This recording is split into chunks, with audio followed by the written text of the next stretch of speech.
Hey everybody, this is something I wanted to try for a long time now, and I finally decided to do it.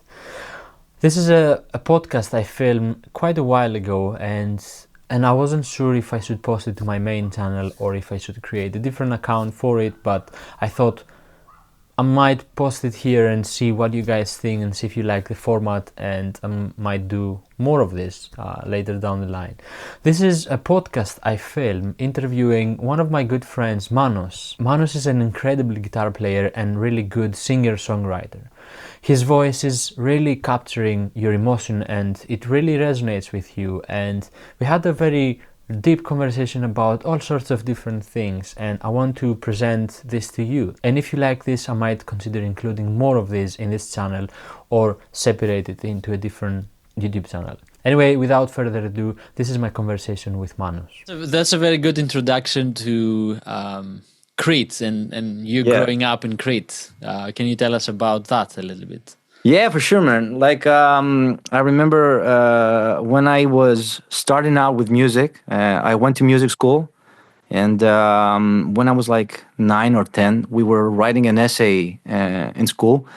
And I remember vividly that in order to do this professionally, I have to be a teacher. I didn't understand that like I can be a performer or I can write my own music, because there were not a lot of musical stuff happening in the island. Like, I remember I went to my first concert of Michalis Hatzigiannis when I was like, I think 14, with one of my best friends.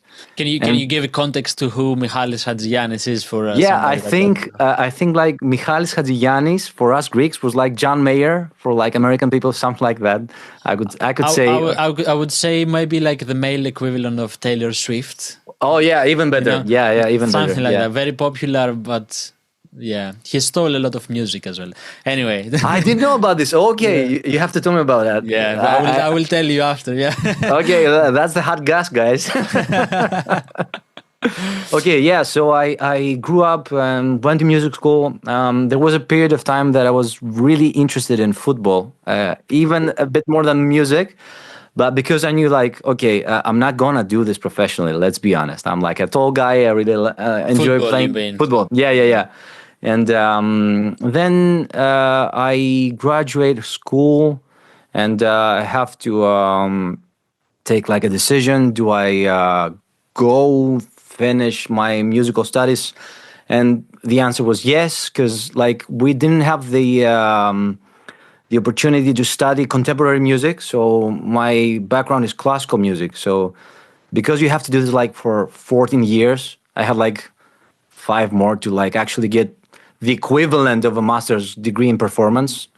And my parents were like, okay, so if you want to leave Crete, you also have to study something else. So I actually studied also engineering in the School of Athens. Okay. Yeah. So I'm still there. Different to. I'm still there. Are you still studying there? Yeah. I'm still studying. Actually, I might be graduating. That's the fun part. How long do you have to graduate from? Because I enrolled ages ago, they are not like super hard on me, like being I don't know, not disoriented. That's not the word. We have a saying in Greek. It's called diagraphy. I will not be taken out of the study program, but like I think I should be done by September, because like people are mad. Like people are mad. Please finish. But like it's not like my main thing. Like I told my friends, like I am a professional musician and I do this for my hobby, like mining engineer. That's quite interesting. When was the time that you thought to identify as a musician rather than whatever else? You know, like I'm an engineer, or this is who I am. When was the time you said? Great question, man. Like for me, when I moved to Athens to actually do both, I was really afraid of not making like a decision quick enough, because to be honest, I discovered the internet really late. Like I was already like almost 17 when I started using my computer. And I didn't know anything about like how do you make this work if you want to do this professionally. how do you study like songwriting and all this stuff, like how do you make records. So I always had in the back of my head, like, there has to be a plan B in the beginning, at least, to see if I can actually make this work. Because, like, I was the kid who'd play the guitar, and it's a small city, so, you know, everybody knows who you are, but, like, you move to the capital, so you have to actually meet new people, see what they do, what they like, and what's their experience. So I remember that in the beginning, I tried to make and organize my day around both situations. So I would go to school early in the morning, and I would come back, like, study for like an hour, see what we did, and then play guitar for like 3 or 4 hours. So I did this for like 6 months, and we had to do like the exams. And I was also taking lessons again for guitar, and I could see my progress as a guitar player, and I was like moving forward, really enjoying myself. But the engineering thing was so tough, man. So I couldn't like justify the hours that I spent and the results that I got.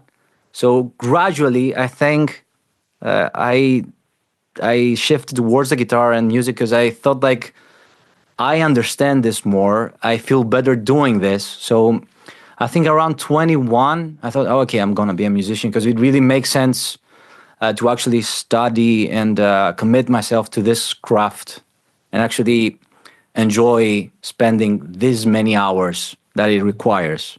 Learning about tracks was not this much fun. Fair enough, to be honest. It takes a long time to be good at the guitar, especially at your level. Oh man, same as you. Yeah, it really means a lot coming from you, man. Like, I really did spend a lot of time, because I had to like have a very strict schedule, because my teacher really believed in me, and he really nurtured me. Like, I studied with Evangelos Asimakopoulos, like a great guy, great musician, and he was also great at teaching, which is not always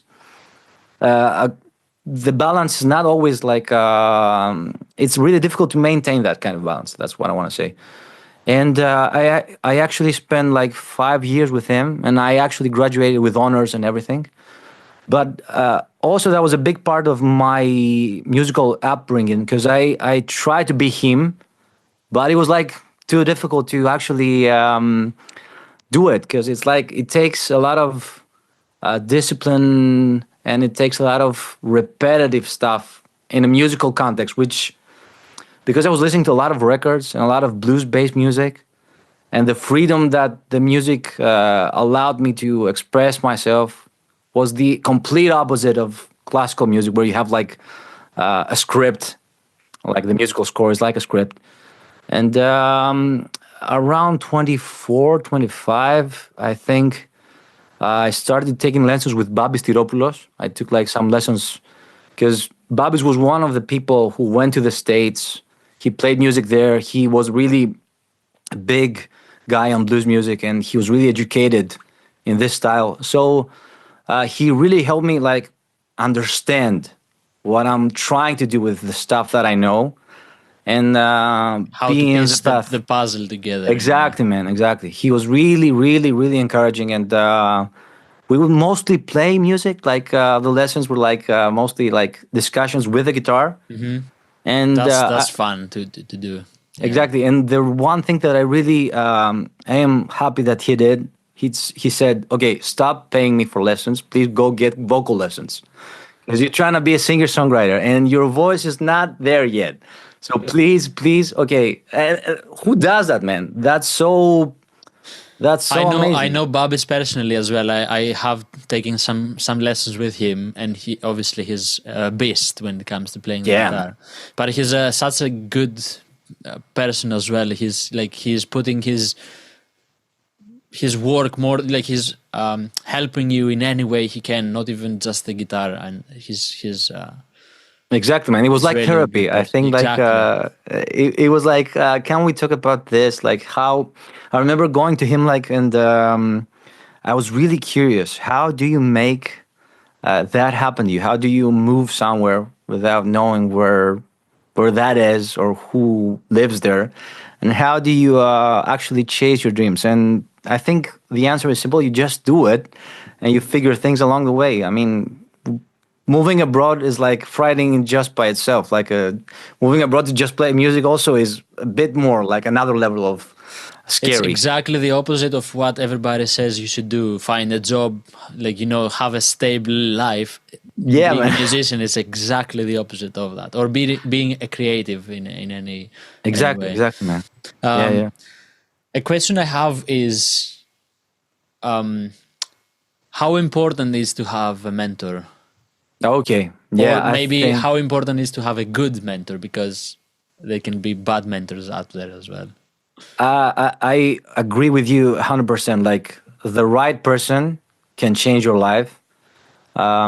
I've had multiple experiences with people that I'm really grateful for. Like my teacher I mentioned before, Evangelos Simakopoulos, was great at that because he really made me believe in myself in a way that I never believed it was possible to actually feel so empowered, like to actually do it. And he really cultivated a healthy environment for us to be in. And I'm really grateful for the time we had together because I really learned how to actually put myself there. And also Bobby's Katerina, like my vocal teacher, was like great in support. And I have another person that is very close to my musical life. He's the guy who he is my luthier, and he's also a great musician. So uh, he really makes me like see stuff. Like he has helped me so much because he's a great musician and he has played with so many people. So I have started to understand music through into a deeper level because of Michalis. And I think all of these people really help bring me where I am today. Because without them, I don't think I would have had the opportunity to understand music myself. Because I think it's a big part of, one thing is music, but it's more about who you are as a person and as a human being, and the music is a tool to let that project into the world rather than being two separate things. So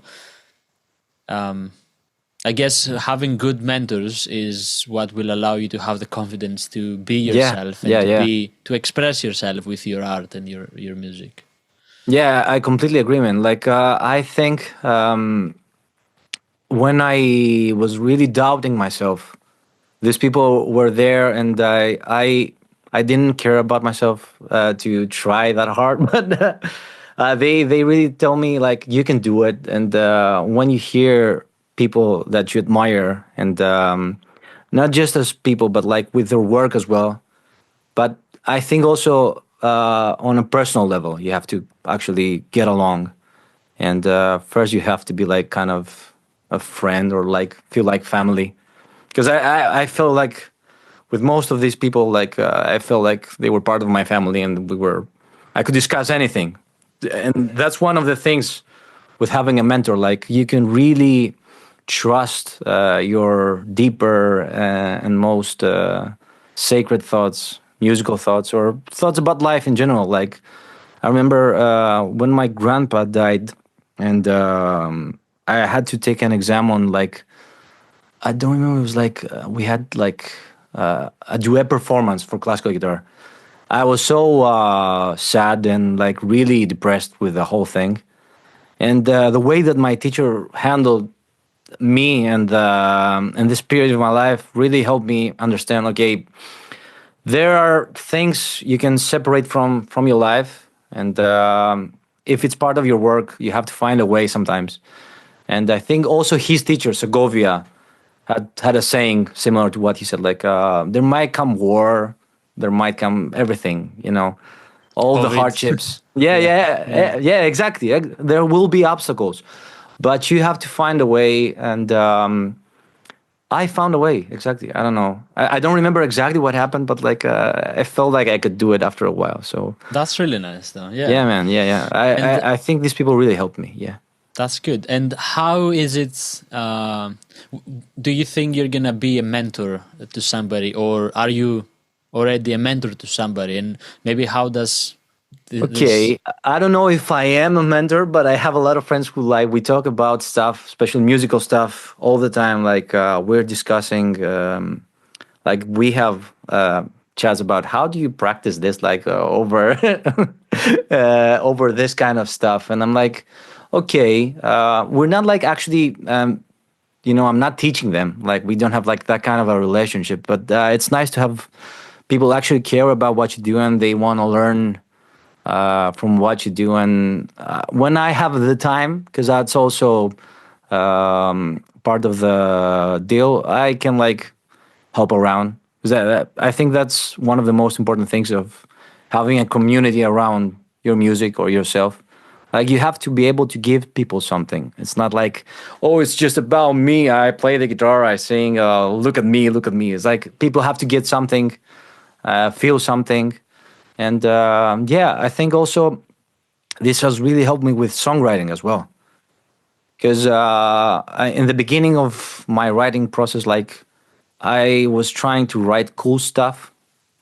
I was trying to be smart.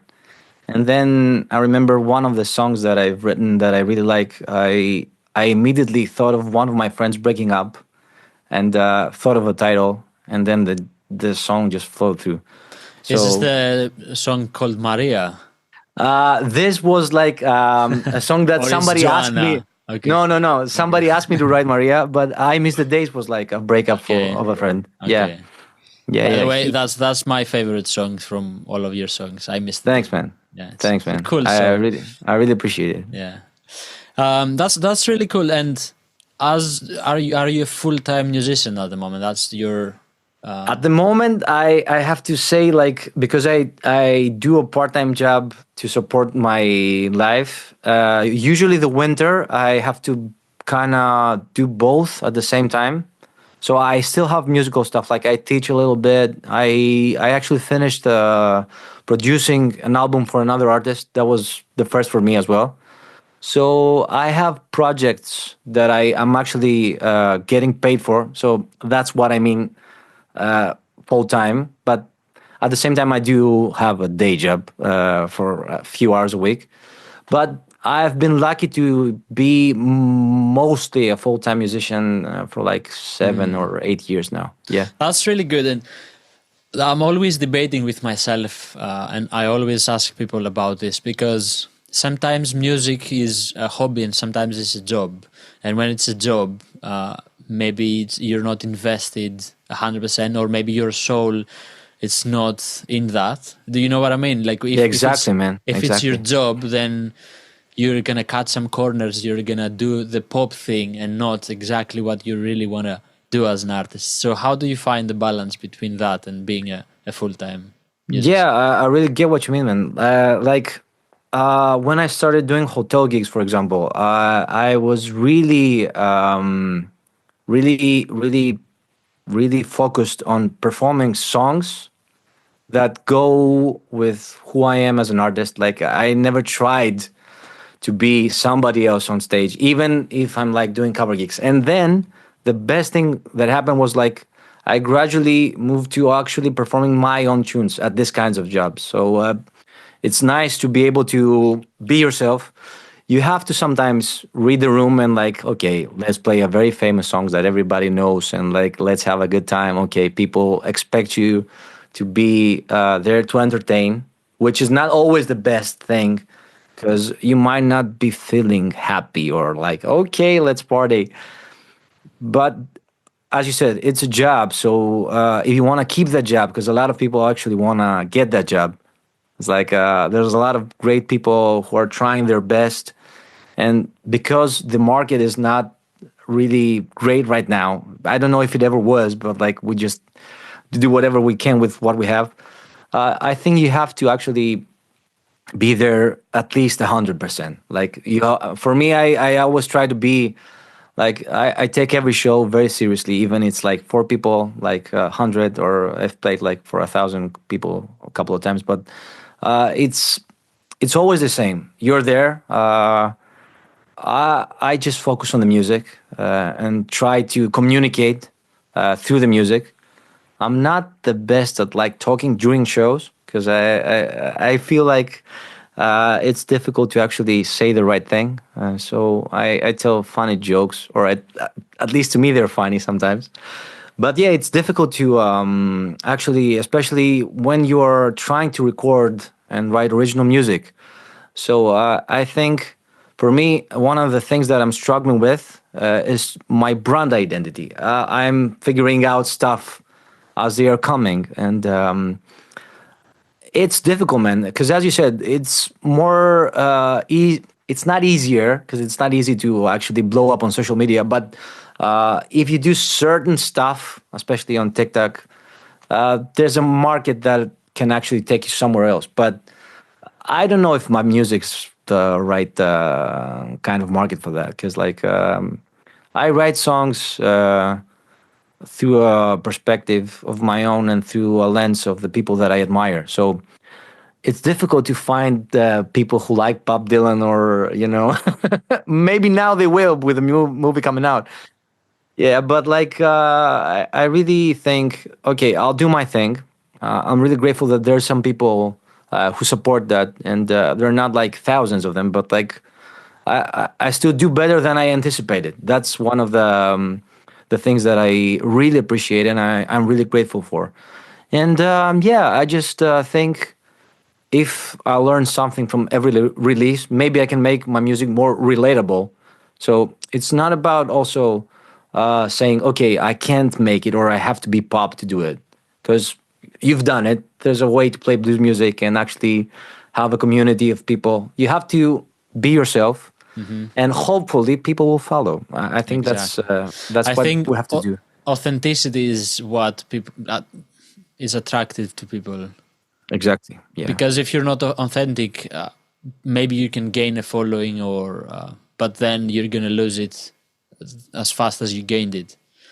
And I think it's, in my opinion, it's better to have 1,000 people that they love what you do and they're like there for everything, than to have 1,000,000 followers and none of them know you because you haven't connected with them.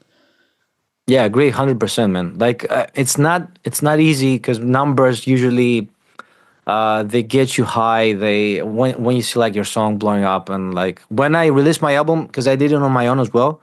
On release day, for some reason, Spotify really pushed it, and I got a lot of people listening to the music. Okay, I felt amazing. I was like, never expected this to happen. But then it fades because you're not releasing any more music. So to keep the algorithm running, Happy, yeah. yeah, it's really difficult, man. So same with Instagram. So sometimes I get like burned out from like, okay, I want to post this. I don't know who it's for. So I post it and like I get like 100 plays, or I post some random shit and it gets like 1,000 plays. So it's so random for me. So consistency with social media is really what drives me crazy, man. Like Is social media ruining music? I don't know if it's ruining it, but it's difficult to navigate like marketing yourself and your music for social media. So the content that I enjoy making is me playing the guitar. Me playing the guitar is not always exactly what my songs are about, also. And sometimes because I don't use the app the way the app wants to be used, especially TikTok, um, I, I don't get like lots of views because I don't engage with a lot of people. It's not like I find it hard to like actually find the time to do what the apps want you to do. I just go back to playing. Like I post a video and then I'm back to playing the guitar. So this is one of the things I'm trying to change, but I think it's a necessary evil in a way. Because Not necessarily. I mean, there's always other ways to promote your music. And I was listening to a podcast recently. It's called Know Thyself. I don't know if you know this podcast. No, I will check it out though. I will send you links after. But one of the guests was saying that it is really crucial to know your goals and to know what success means to you. So if if success means that I have 500 monthly listeners on Spotify, or success is to sell out, stadiums, defining that success can make you feel less overwhelmed with how much you need to put into things. And also having different, in my experience, having unrelated content, it doesn't necessarily hurt. Exactly. You're building a brand rather than, True.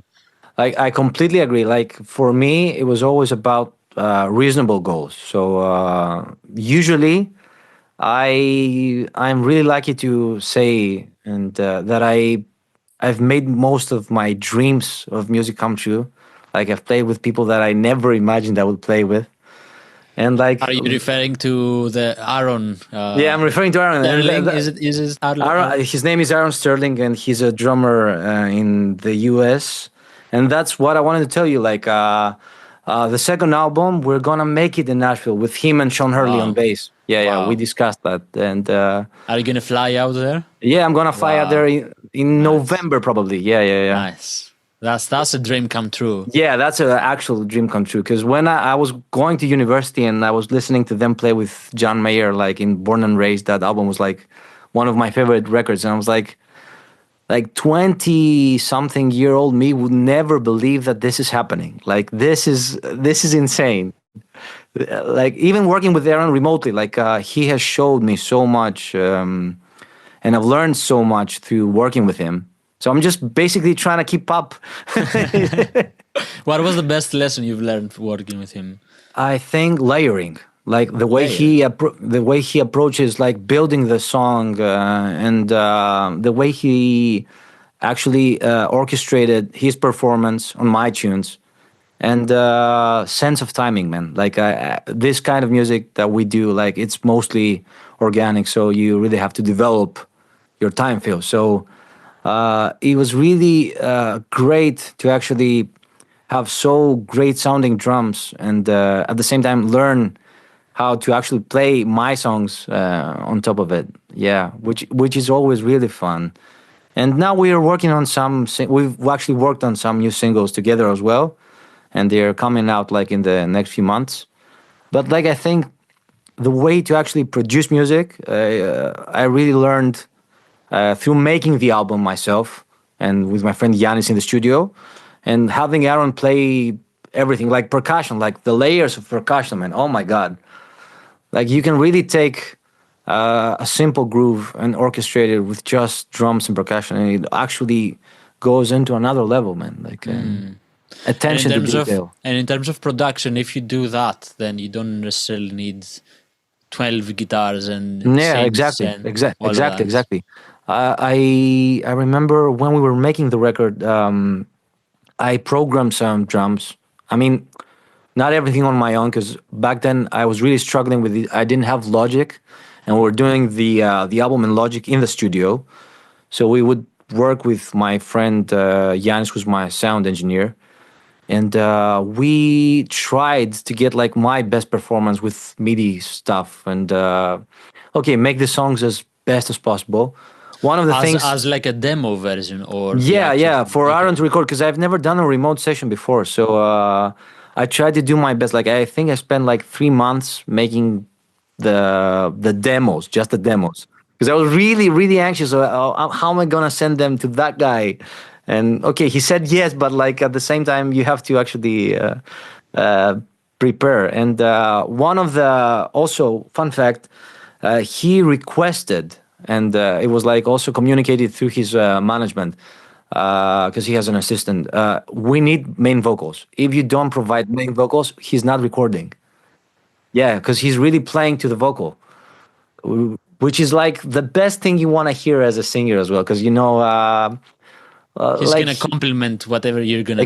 Exactly. Like with "I Miss the Days," if you listen to the song, especially after the solo, he really answers to the vocal, like which was like the first time I heard it, I was like, he actually played what I had in my head, and it took him like 10 hours to do the whole record, like 8 songs in 10 hours. Yeah, and it was mixed as well. I didn't do anything. Like it was crazy, man. Yeah. because he puts a lot of effort. He puts a ton of effort. So that's one of the things that I've also learned. Like whenever I provide tracks for somebody else, whether it's a production, or just guitar, or maybe I do some background vocals, I try to give them something that it's easy to work with, or it doesn't get in the way of them being creative with the rest of the session. So I think like you don't want to provide obstacles. You want to make the producers or the artist's life easier.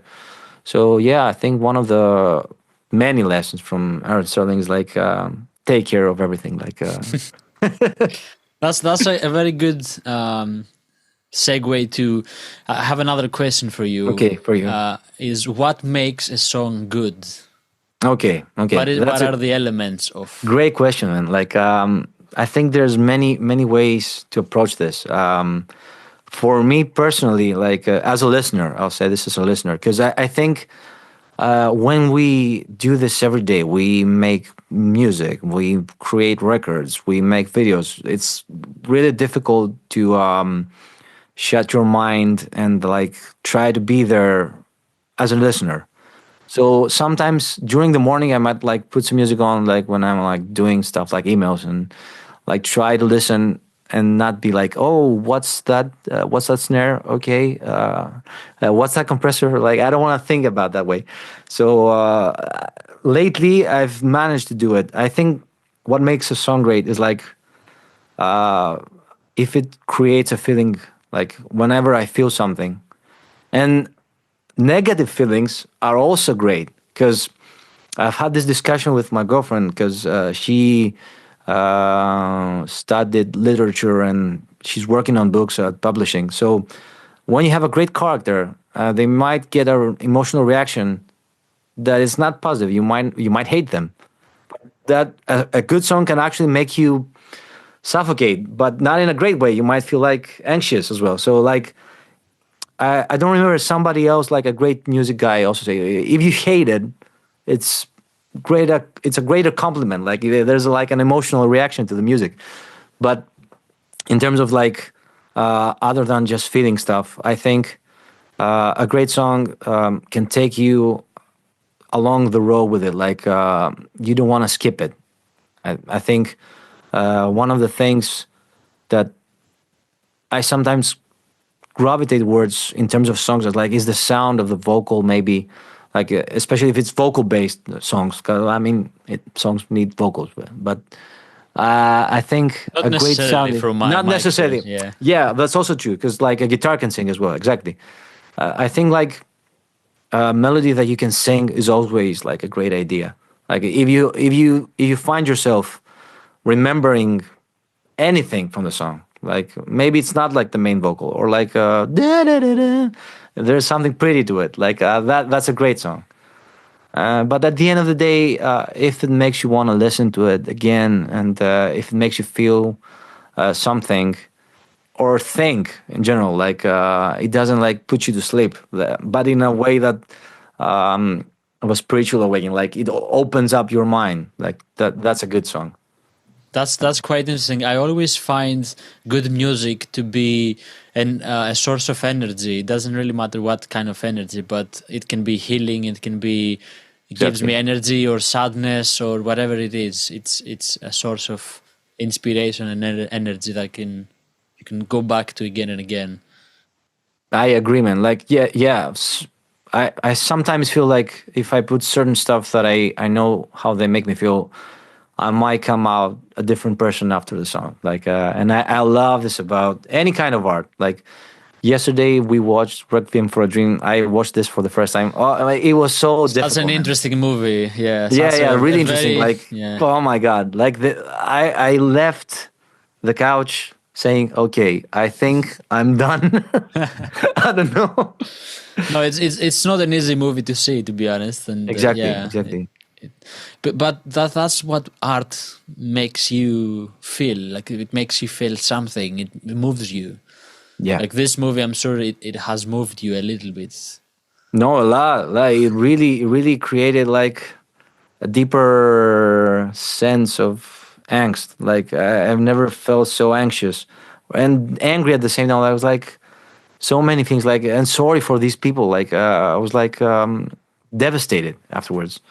And then you also come back to your life and your experience. Like, I'm really lucky. I remember I'm really lucky, spoiler alert, to have both arms. Yeah. Like, okay, I can do it. Like, I really felt like at the moment, like I get amputated, like the guy, like Harry.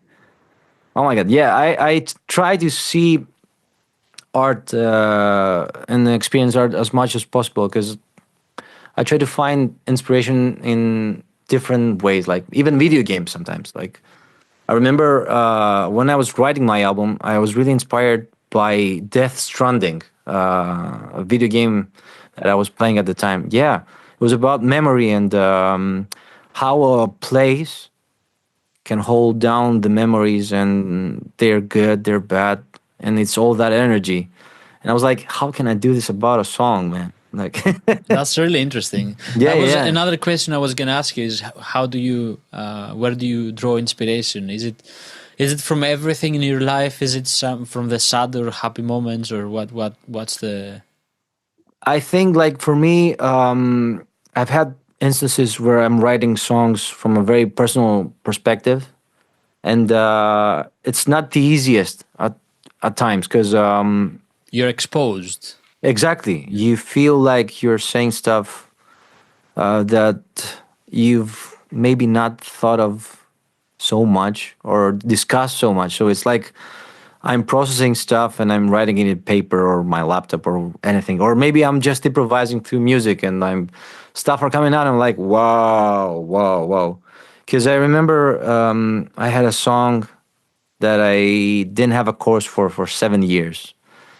Yeah, and then I went through some stuff, and then I was just playing this song. Like, I had just one verse, and then magically, it wasn't magic. Like, I just had a life experience, and I did some living, as they say, and I could finish the song. So I try to approach writing from a personal perspective. Yes, from stories from other people, like, especially if we have a discussion and maybe there's something there, worth to explore. It's not the best because, it's your version of the other person's experience, which is not, it's not easy to write, but if you like try and make it as relatable, I don't know exactly how I approach everything, because each song I've written, because I've written a lot the last couple of years, I try to maybe have a different approach every time. Like, maybe write of a character. I wrote a song from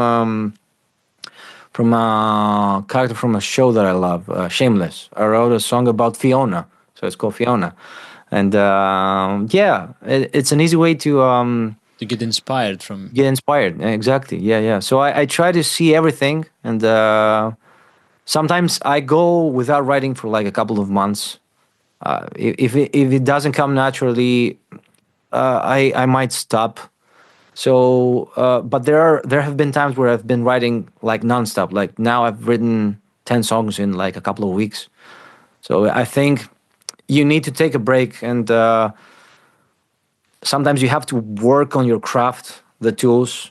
So you have to show up and like be able to work on your ideas, because if you start working on a song when you don't have a lot of experience, you face a lot of roadblocks.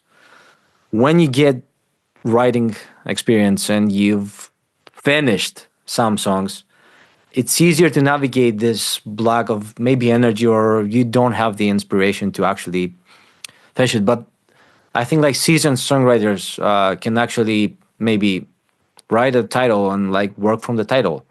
And there are many ways to actually go about and study it. But I think like the same with performing music, you have to actually go do a show. So you actually have to finish a song.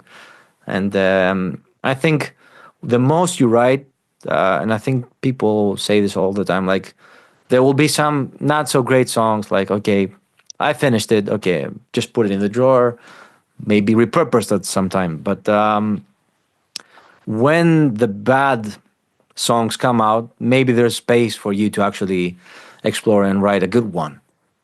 That's really interesting. Yeah, it's not easy. It's not easy. Yeah. Sometimes one time actually I realized that one of my favorite songs, I released it and it wasn't. It flopped. It's my list played song on Really? Spotify. Which one? It's the Panic Attack song. The Panic Attack. Oh, I remember that. It's a great song. And then on the same album, I released the song "When Words Are Not Enough," which it was just a guitar solo. Instrumental. Yeah. I didn't think too much about it, and that's my best song ever. Like, and it's crazy how you might think that the song it's like, well, I don't like it that much, but maybe if you put it out there and if you just let your audience decide if it's good or not, I think there's something to it that we can be very hard critics on ourselves, and maybe you have an idea of what the song could be, but other people, because they don't know you or they don't have the same goals or dreams with us, they won't see that, and they would see the thing as it is. I don't know if you have had the same experience with any of your songs. I don't know. I'll be honest. Like, I think people have mentioned songs they loved, and usually, I think I kind of knew that maybe 3 of the songs from the album would be like more easy to listen to. I anticipated maybe one of the songs from the album, "When," the last song, I thought it was going to be a bit more popular. It didn't go anywhere. Like, I think I've been there. I think what you said is really important. You have to actually make the process and go through it, finish the song, and then it's for the people. It's not just yours anymore. And it's really important to see how people react, and then see how you feel about the reaction. Because after a while, maybe you get happy about the song that's popular, because people seem to react to it. So it's great to give back, and you can perform it more, which is really nice. But yeah, I think people like, I think John Mayer said that as well. Like, his songs like that are interesting to him are like never successful. He still makes them, though, I think. Yeah, exactly. I think you still have to make them. Like, if there's like that voice inside your head saying, "Okay, you have to do this right now. You have to be in that headspace, like in the mindset." Because I try to treat each song the same way. Like, I put myself onto it. Like, I always try to go hard and like be there. Some songs you cannot do it like as obsessively as for others. I don't know why, but like, I've had instances of like writing a song and like being very, very particular. Like, okay, let's do this that way, and then you get songs like you record them in a day, maybe everything. Like, you get the guitars, bass, vocals, drums. You don't give a lot of attention to it, and like, it's your best song. Like, maybe, as you said, like, it depends on how you are as a person as well. Like, if you're anxious, for example, and you think about it too much, maybe your unhealthy obsession with the song doesn't help it flourish. So it actually gets in the way. But when you do some things subconsciously, and you're like, okay, let's go on with it, let's just see where it goes, you're more relaxed, and maybe you get a better performance. Because also performance can actually make you favor a song. But to be honest, like, a good song is always a good song. A bad song will not be saved by a better performance, never. Or a better production. Or a better production, exactly. You cannot like disguise behind like, okay, let's put this kind of amazing drum loop here, but the song was saying bullshit, man, or like it doesn't have anything.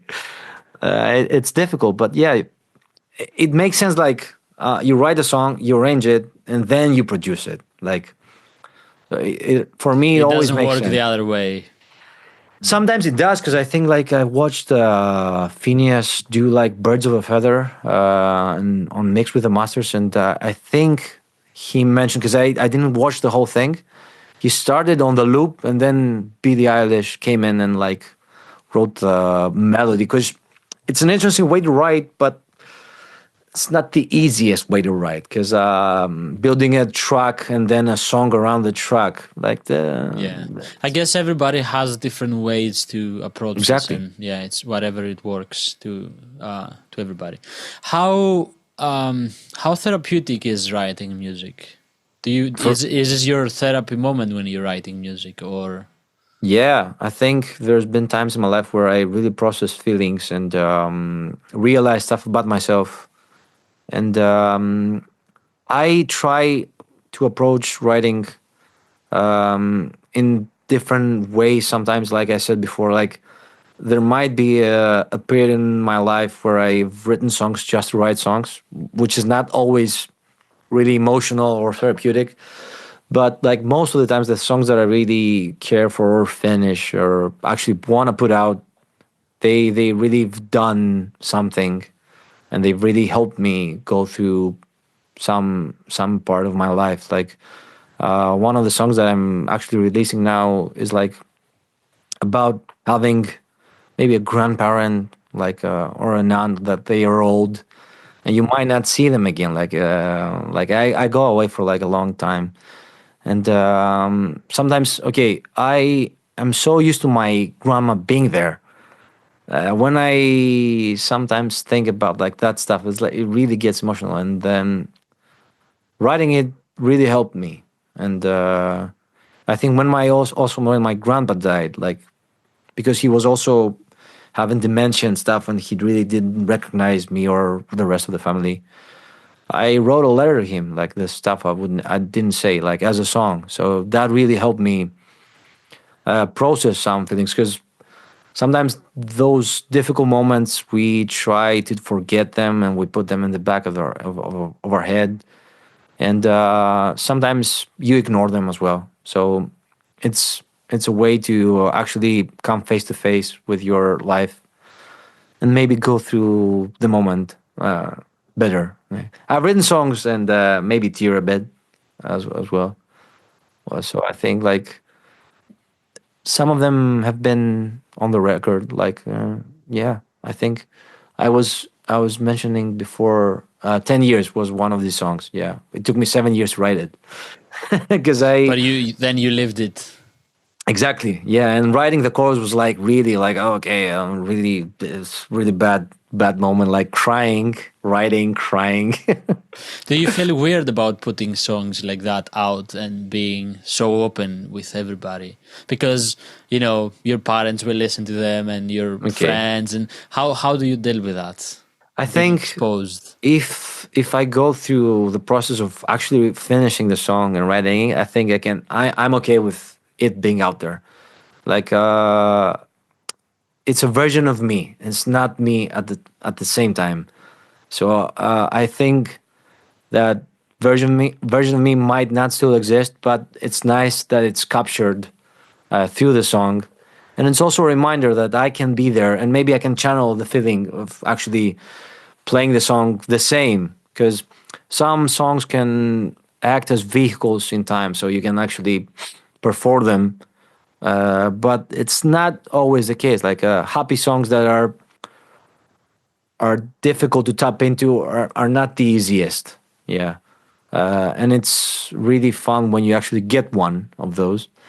But I think, yeah, like this song that I mentioned, 10 years, really reminds me of my early teens, like trying to figure out how things were. And I say this in the song, please be kind. It's been a rough 10 years. Like I can remember what that period was through the song. So it's a bittersweet feeling, because you've had a rough patch, but it's gone now, and you have the song, which also it's almost nice. like a diary to remind yourself, hey, look where I was. And but I think it's listening to your music and speaking to you as well. You're that kind of person that doesn't really hide away from who you are. No. Like even before we start recording, I said if you want anything to remove anything from the podcast, you said don't worry about it. Just leave everything in there because you are truly yourself, and it doesn't really matter if you're not hiding. My mom says that as well, but she says it in a bad way. Like it's difficult for her to deal with my decisions in life. Like, okay, you're still doing that. Okay, you're that persistent with this. being honest is the best thing you can do as a person and as an artist as well. That's why people listen to you and follow you. Yeah, I think that goes to you as well, man. Like, I'm really happy to see you thrive everywhere, because I know that that's what you love to do, and it's really difficult to make that happen, man. And I'm really happy it happens, and I also get inspired, like from this as well. Thank you. And this is so nice, man, to talk about this stuff because. Even with artist friends, sometimes we get, hung up on the technical stuff. Oh, what did you play there? What guitar is that? Like, what amp is that? And usually people ask me, how do you keep writing so much? I'm like, okay, if you start doing it, you realize it's possible. Like, same as guitar. Like, you spend so many hours playing the guitar, you get good. That's how you get good. There's no shortcut. Just doing it again. It doesn't matter. It doesn't matter if you have an amp. It doesn't matter if you have like a great guitar or an expensive guitar. The idea matters, and that you love doing it, and then it works. I agree 100%. It's just, I think with social media, it's easy to find like how to play the guitar in 5 minutes or how to write the best song in the next, in an hour. It doesn't work like that. You have to put... No. And if he does, you're one of the luckiest person in the world. Exactly, exactly, man. Exactly. I remember, like people were asking me, like, why did you sell your cheap guitar to buy an expensive guitar? Is there a difference? And I'm really trying to be honest. Like, there's not like 3 times the difference.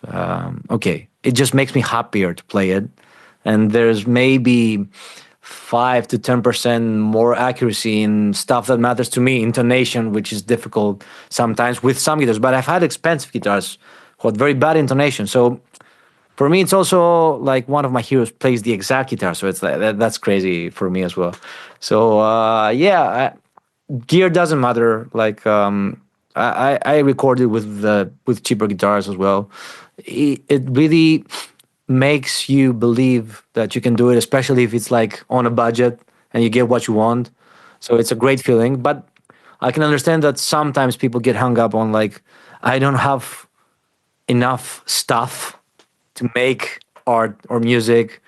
And I've been there because I didn't have like a great acoustic guitar, and that tried to stop me from like developing. And but for me personally, I realized, okay, it wasn't the guitar, it was my playing.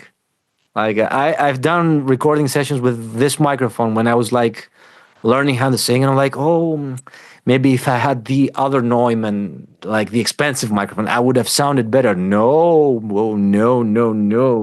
It's always about you. It's always about the performance, man. And that's a difficult realization. And I was really lucky to have like my guitar teacher Evangelos tell us stories about like child prodigies who'd like play technical stuff that were really amazing, but they sounded bad. And he said one time, like, I had a student, he was like 16. He could play like the most difficult stuff on classical guitar, but his sound was so awful, so rough. And he never listened to me. Like he would play so technically proficient and fast, but he didn't care about the sound. And eventually that didn't translate into the performance. So after many failed attempts to actually speak with him, he took him to a recording session. And he actually took him to a studio to record. Okay. Wow. So the guy back to it. Yeah. Okay. He went to the studio where my teacher was like recording his albums. So he's recording. He's like, okay, let's listen back. He listens back. He's like, oh my God, that's me? He's like, yeah, really? That, and he really changed after that. Like, so it doesn't, sometimes it matters what you have, but also I think what's more important is what you do with what you have. And that sometimes limitations are more defining I than 100% agree with that. than Yes. like actually being limitation. Like, okay, if it doesn't get you the vocal sound you want, lean into the vocal sound you're getting. Like, it's a thing. Try, make the song. Don't make the excuse. That's one of the things I could say.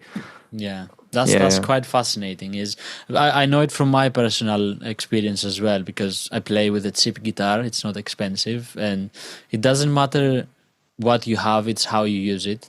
And I think gear matters to the extent of if it gets you creative.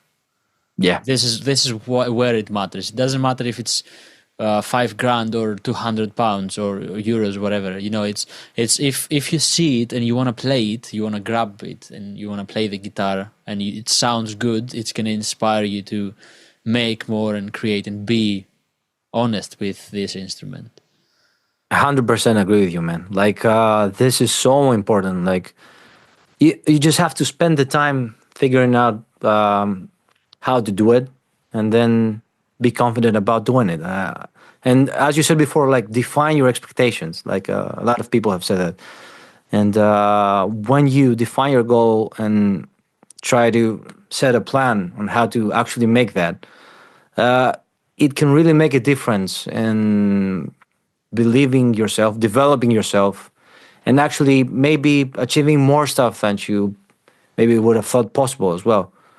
But it really, you have to take like small chunks sometimes, because it's, especially in the beginning, it can be a bit overwhelming because you see with social media, like we said, all these people like doing it, but you don't know how much time that person has put behind his playing, his artistry, or his branding, because maybe it all matters now, because you're expected to have great sounding videos, but you also have to make the video, and then you have to edit the video, and then edit everything, like, and then post it, and then be consistent. And yeah, it's a lot of work. People think it's like, oh yeah, he's just playing guitar. Yeah, great. Yeah, well, what else? Yeah, 100% agree with you, and it's doing it and not caring about what people think. And I don't know if you have that, but maybe we can talk about the mental block of releasing something and then thinking, oh, is it good enough? Or have you ever had that feeling of, Yeah, for sure. Like, when I started releasing music, I think I was, especially from my first EP, I was not so involved in the production. So we got like what sounded great at the time, but I could not scare away myself enough to say the stuff that I really thought of. Like, there were some stuff that I thought about and I didn't say through most of the production. Like, I was learning as well. So what I want to say is, like, I didn't agree with everything that was happening at the time of the production, but because I didn't know technical stuff, like mixing and production and stuff, I didn't say it. So when it was time to actually release it, I was like a bit, is it gonna be okay? Because like it doesn't really sound the way that I thought it would sound at the end. And that's the reason that I tried to be involved in the production in the album that I made. And it really moved forward. And I was more confident with the songs that I did for the album. That's also a reason why I never released the EP on Spotify. Because I was not really happy with my, not with my decisions, not the playing. Like that, we did the best that we could with what we have. But eventually it came up to like, I also didn't make the call. But with the album, I did make the call. So some of the stuff I was more, confident about releasing. There were a couple of instances where some songs, the ones that were not used as singles, I didn't give them enough attention to detail in the mastering process, so they felt a bit not as loud. That's one of the things. Like, I think I wasn't 100% sure, because I also tried mastering remotely with a great studio, because I was like, okay, I'm really confident about the guy who's making it, but maybe I could have said, okay, let's bring this song a bit more, let's help it a bit more. But in general, I was mostly happy to release the music. Like, I just want to put myself out there, because I had some friends who are great artists that really got the fear of actually releasing it. And from their experience and talking about it, I thought, like, after especially hearing their stuff, like, it was great. Like, why didn't you release it? No, I wasn't good enough. Like, but good enough for when? What advice would you give yourself if you were to go back in time, and when you were recording and you were done with SCP? What advice would you give yourself, or maybe in the whole process? I think, like, speak up more, like, because I would like say, okay, find a way to say your opinion by at the same time being respectful to the other people's job. It's not an easy thing to do, man, because that's why you need producers sometimes when you're not sure of a sound you're going for, because I think working with a producer that you trust, and it really helps you get this off your mind. So my advice is, like, to myself, is like, speak up. Like, if you hear it, then you can actually work on it. So that was also the way that I actually try to work on my music. It's like, if I hear an improvement, like a reasonable improvement, okay, like, not like those meme videos, like, okay, I will move this like an inch and then it will be perfect. No, like, if there's like creative stuff that, okay, we have to do it another way, or it can be better, but actually be better, I do not stop. I'll just re-record everything. It's fine. The thing is, sometimes it's better to record everything and to restart what you're doing and be happy with what you've end up having, rather than being 50% off by it, because you're never going to be proud of it. And exactly, I think that's really important. I agree with you 100%. And, like, I think some of the songs from my album, I produced them from scratch twice for the demos, and then we had to redo them when the drums came in. I was like, okay, but it was really exciting, because, like, the songs kept progressing, and I'm learning as well. But also, one advice for people who are producing for themselves: try not to just work on your music, because you have a lot of emotional ties over the music, and you might have, like, the greatest production ideas, but, like, producer in you has the right idea, songwriter in you is like, I don't know, it's my baby, I don't know if that's the way. So it's great to actually try and, like we do with guitar covers, try and produce something that you know the sound of and learn some stuff around it. Don't just use your own music, because it's, like, difficult to actually make the cold cut decisions. Okay, this is not working. It's not an easy thing to say when you're producing your stuff. I found myself being very, very, very, very, very confident about the production when I was, like, making the album for my friend. Like, okay, this lick does not work, I'll make you another lick. Or, let's cut this. No, it's not working. It's like dragging the song. Let's do this instead. And another advice that I really have: do not just bring obstacles, provide the solution as well. So if you don't have a solution, don't be the grumpy guy. Try and be reasonable. So maybe you're having a bad day, maybe it doesn't suck. Yeah, so it's nice to be respectable of everybody's work and your own as well. So it's communicating in a real nice way, an honest way, and don't just produce yourself. Right.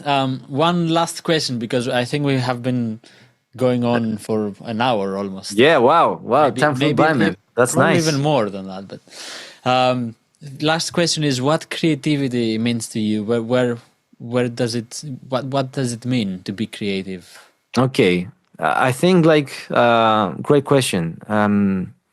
I think that creativity really dictates my life at the moment, because I really try to think of my music and everything that it contains, and being responsible for all that stuff can be overwhelming at times, but at the same time, it really helps you uh, grow as a person and an artist. Like, without being creative, especially when you don't have a lot of resources, whether it's money or cameras or everything, you have to think of ways to actually make something to promote, maybe, or make the art itself. So I think being creative really means a lot to me, because it really gives me a reason to wake up, like pick up the guitar or pick up my phone and make like something or a video or write. And it really helps me process my feelings, man. Like, because creative means a lot of things. Like, it can mean writing a song, or it can mean like producing something, or it can mean a lot of things, because we have to do a lot to be doing this. Because if you only do one thing, it's not an easy. It's not really easy to just go by the one thing.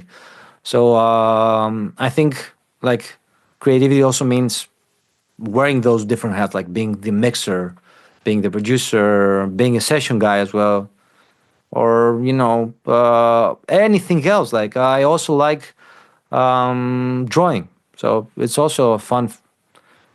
I don't do it for a living, but it's creative, and maybe sometimes illustrating. Like, I double in the Illustrator. I started like learning it, so it really helps me grow in ways that are not just musical. Because I think you have to develop, not have to. I would like myself to be more developed in other fields that are not just music. Like, I've been reading more, learning about other cultures as well. Like, you have to be immersed in as much as stuff as you can, and maybe to bring it back to guitar, like, you study all those licks. Maybe someday you get your own through all through all of those different things, and that's what it means for me to be creative. Like, be a sponge. Like, try to learn everything. Also, learn not to overdo it sometimes, because like you have to take a break. And would you ever stop learning or create? Do you think it's gonna I keep don't know, happening? man. Like, the more the years go by, the more fun it's for me. It is for me. So I think, in a way, because I've overcome some obstacles in my journey as a maybe producer or artist. I don't know, it feels more natural now. So it's also more natural to actually grow towards different directions. So I think being creative at this point in my life, and as a person and an artist, means much more, because there's more to explore. So I think, I don't know if I'll ever stop being creative. I have so many long-term goals. I want to learn the piano, like I'm starting, and all this stuff it's in my head. Like, and no, I don't think that I will ever stop being creative. Yeah. That's good. That's a good answer. Thanks, man. And what do you have going on coming up? Okay, so for the foreseeable future, we have, I think, definitely 3 releases over the next coming months. I've finished 3 songs that I'm really proud of, and two of those songs are traditionally more fitting to what I've already released. The third song is a bit more electric and a bit more, I don't know, a More bit more rock. rock and pop. Yeah, it's also me trying to be a bit more creative with my vocals. So there's a lot of vocals. I'm excited about that. Yeah, and also there's a fuzzy solo, man. It's the first like really loud thing that I've recorded, and I'm really excited about this. And yeah, I've got some. I'm writing my album to actually record it in Nashville during next winter. But yeah, I've been doing great. Got these songs coming, and the album is like the most important thing after that. Like writing now. Yeah, mostly writing. Sounds like a fun upcoming months. Yeah, man. Yeah. It's been nice because I have a goal of writing 50 songs, and I'm already around 15. Wow. Yeah. 50 so in a year or in in 6 months. 6 months. Wow. Last winter, I spent 6 months, and I made it to 30. I had a goal like, please write as many. I wrote 30. 3 of those 30 are one of those singles. 3 of those singles, and I'm trying to get new material out for the album. I don't have a title yet, but like I've got like a theme that I'm working strictly. I'm just letting it ferment a while. I will call it "Following My Dreams" or something like that. Maybe, yeah, maybe something like that. Yeah, man. Cool. Sounds fun. Thank you for coming in and sharing your story with us. My pleasure, man. It's been great, and I'm really honored to be here. Thank you so much for having me, and it's been so nice talking with you, man. Thank you, and I will leave all of the links below. And do your thing, man. Yeah. Thank you so much, Dimitri. Cool. Thank you. Have a good one. Hey everybody, thank you so much for sticking at the end of the video. I hope you enjoyed it, and I hope you got something out of it. I really enjoyed having this conversation with Manos, and I really want to do more of this. So please let me know which was your favorite part, and any questions I might have missed. Maybe we can do a follow-up down the road. Anyway, thank you so much for being here. Thank you so much for being a part of this amazing community, and I will see you on the next one.